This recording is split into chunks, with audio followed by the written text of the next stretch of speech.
content houses. I'm pretty sure we're all aware of the greatness that came from content houses. But my stupid ass in middle school thought that Team 10 house was the coolest thing ever. Okay, no, I didn't. I thought the Clout house was the coolest thing ever. And I thought Rice Gum was like the best YouTuber on the planet. I mean, this dude literally mailed himself in a box. I mean, what are we talking about? This is peak YouTube content. But of course, all good things must come to an end. And unfortunately, the Clout house decided to no longer continue. And after that, I mean, I don't know. I just moved on with my life. I don't know what grade I was in at that point, but the Clout house was a huge part of my middle school days for sure. And then around the same time, you know, we had the Team 10 house. And at the time, having a content house seemed to be the meta. Jake Paul, Logan Paul, Rice Gum, they were the most viewed people on the platform. I mean, I don't think Logan had a content house, but you get the point. He was always in beef with his own brother for some reason. I don't know. It was just like just a ton of fake beef. It was the era of diss tracks. But the era of diss tracks, I will say, was very entertaining. Regardless if they were terrible or not, it was still entertaining to somebody like me in middle school at the time. But today we're going over some reasons why I think these content houses failed, and a lot of them failed, to be honest. Now let's start with reason number 1, beef. Now there's a lot of beef in these content houses, or there's just a lot of beef on YouTube in general, or at least at that time. You know, there was a lot of beef in 2017. It was probably fake, let's be honest. But obviously, if you have so many people in a house that are all content creators, it's gonna eventually become real beef. Let's take a minute and analyze the Bop House, the new installment of content houses. OnlyFans houses is crazy, but I don't know. Apparently, the Bop House is going strong. 1 million followers and counting. I genuinely can't believe it. But seriously, look how many girls are in this house. Like, there's going to be beef at some point. Like, I'm calling it right now. I'm putting down a prediction. You know what? I'm betting my life savings that there's going to be beef in the Bop House at some point. And the Bop House is going to end because of it. Because according to Google.com, the Team 10 house ended because of departures of key members. Like the Martinez twins, who apparently accused Jake Paul of like bullying them and like starting conflicts in the group. And you know what? That does kind of sound like something Jake Paul would have done at that time. And even says the Clout House also ended because of internal conflicts and drama between its members. I mean, I'm going to assume it has something to do with FaZe Banks and Alyssa Violet breaking up, or Rice Gum and all his controversies at that time. And it's just very inevitable with all those people staying in that house. Like, there's going to be at least 2 people that are fighting at some point. Now, reason number 2, these people are kind of like sold a dream. Now, if you think about it, everybody who lived in these content houses, they're probably thinking when they signed the waiver to join, or, well, the ones specifically that were like these LA influencer kind of party houses, especially these TikTok houses, they were definitely sold a dream because they were all ran by like a manager. And yeah, bro, the manager was a fucking dick. All right. Like that's just kind of how it went in a lot of situations. For this specific situation, I'll give an example. I saw a video from this guy called Gunner 2 years ago. It was about content houses and why they fail, which inspired this video, honestly. So big shout out to him. But in his video, basically, he interviewed this guy who was a part of the quote-unquote drip house, which is a crazy name, by the way.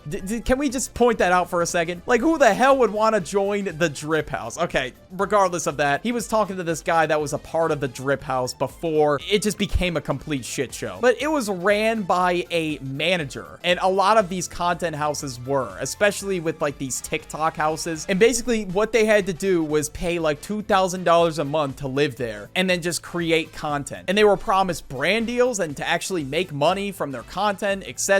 And yeah, they did not get any brand deals some months, and they weren't even able to pay the rent, which is insane. They were promised like this crazy LA lifestyle, and it just became problematic when they weren't even really getting paid that much. They weren't even able to cover that rent for $2,000 a month, whatever it was. You would think that these super popular TikTokers would be able to cover that shit, but no, that just didn't happen. Well, at least according to the guy that he interviewed. Reason number 3, people just get sick of the quote-unquote influencer life. So the influencer life that these people wanted to live was, oh, in this mansion with all these other influencers, and then we just get to throw parties all day and that's it. And eventually they did. All right, a lot of these houses, all they would do is just throw parties or just be a complete nuisance to their neighbors. Like, the big thing at the time was to quote unquote be a savage, and it was just so dumb. I don't know, like, everybody would say, oh, he's savage. Like that was the huge thing. And Jake Paul would do a lot of quote unquote savage things. And it got to the point where he ended up on a news station for the amount of like nuisance he was causing in his neighborhood. And when the news anchor like asked him about it, this dude literally pointed at his shoes and said, what are those? And I thought that was like the craziest own ever. Like, yeah, I was truly lost, bro. I don't know. And especially the fact that they were like partying 24/7 at a lot of these houses. The neighbors were kind of just fed up with it. Like at this point in time, Jake Paul was literally the neighbor from hell and nobody wanted to live around him. The amount of times he would do stupid shit for content for literally no reason was just unbearable.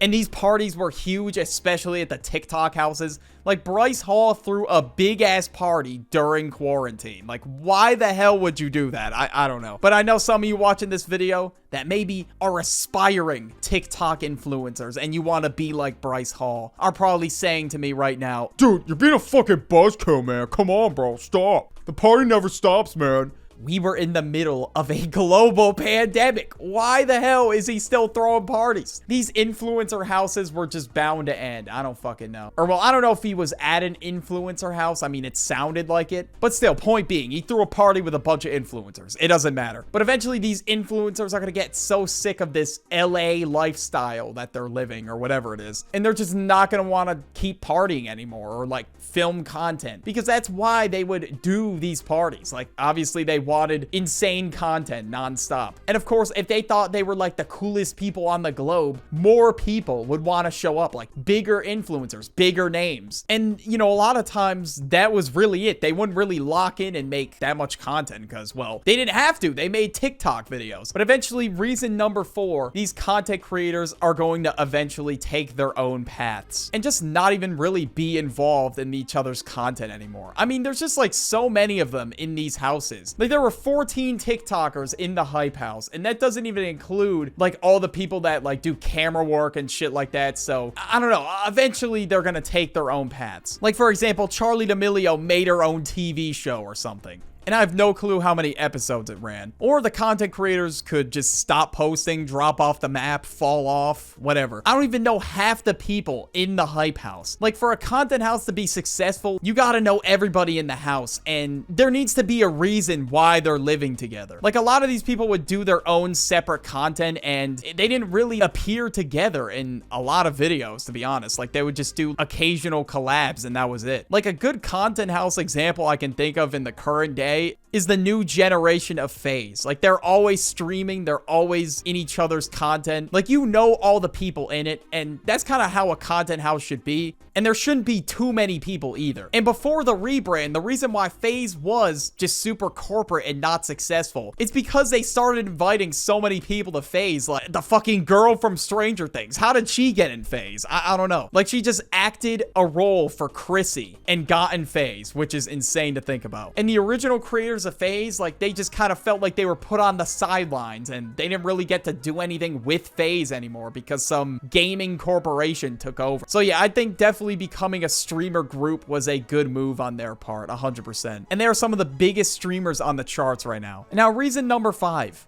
Content. You know, sometimes the content's lacking. Sometimes it's trash. You know, it's not all there. You know, in terms of content, I know I shouldn't really be speaking. Like, I make goddamn commentary videos. I don't know, but still, I think it's better than the goddamn Bop House, all right? Like, listen, all they're really doing is just doing TikTok dances or TikTok challenges or something, or trends, anything like that, to promote their OnlyFans. Am I jealous of the money they're making? Okay, definitely, yes. Like, it's January, bro. I gotta be jealous. YouTube RPMs are just absolute booty cheeks this month. But shit, I would not trade this for anything else. But right now, they are living in like a $75,000 a month house, just making TikTok videos. Like, what goon god is paying for a $75,000 a month house? Like, that is insane to think of, bro. Like, all the gooners just throwing their life savings away, they are paying for that shit. The average mortgage a month where I live is like $2,000. And they're probably over here like Polo G making $2,000 a minute or whatever the hell he said in that one song. But regardless of how much they're making, I feel like the Bop House is going to fade out of relevancy at some point. People are going to lose interest. That's just what I think, at least. I don't know. That's my prediction. Or, well, they're not going to be interested interested in the content, but they'll definitely be interested in something else if you pick up what I'm putting down. But a lot of these TikTok related houses were just built off of a fad, and once the content kind of slowed down and not that many people were interested anymore, yeah, that's kind of when it just didn't really make sense from a business standpoint. And that's what I think about the Bop House. I feel like the same thing is going to happen. Like, it's just a fad. New people are going to take over, and eventually there is going to be like some new content house out there. And at the very least, I just hope it's not a OnlyFans content house. But all in all, are content houses really that bad? No, not really. But they're just involved in a lot of controversy, and a lot of times they just have a huge falling out. Sometimes people just don't really respect content houses either, just like with YouTuber music. Watch this video right now. Just click on